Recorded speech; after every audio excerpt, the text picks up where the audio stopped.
In problem number 5, we're given the graph of g prime of x, and we're also told that g of 0 is equal to 30. Because we think about, we're given the derivative, so if we can use this to find changes in g, but then there's still that plus c that we don't know about. But if we have an extra piece of information about the function g, we can figure out what plus c we must be talking about. We can figure out what vertical shift we must be dealing with. So this problem is going to come down to finding a bunch of areas. We know that if we fill in x, a table of values for x and g of x, we'll start off at 0 and 30. Then if we just start calculating areas, so from 0 to 10, g of x will decrease by whatever that area is.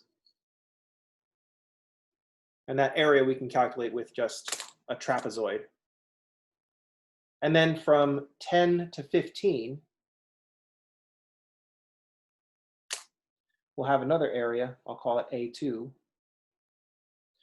will decrease by whatever A2 is.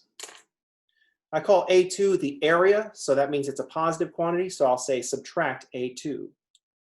And then from 15 to 20, I've got this triangle, and then so I'll call this little triangle A3. So when x goes from 15 to 20, we'll add A3. And then A4 could be the other part of the triangle from 20 to 40. And we'll add A4. And then from 40 to 50, we'll call that A5.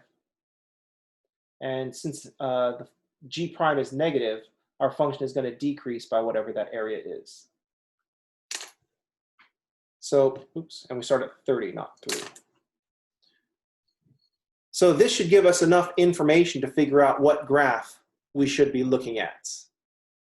The nice thing is about the graphs that you're given to choose from at least have some points labeled, so you can figure out which one you're going to be looking at, because they all have the same shape. This question is clearly about how much things are changing. Any questions?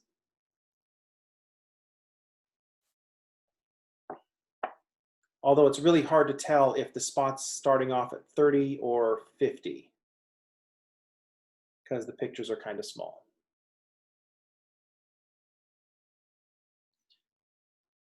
Any questions?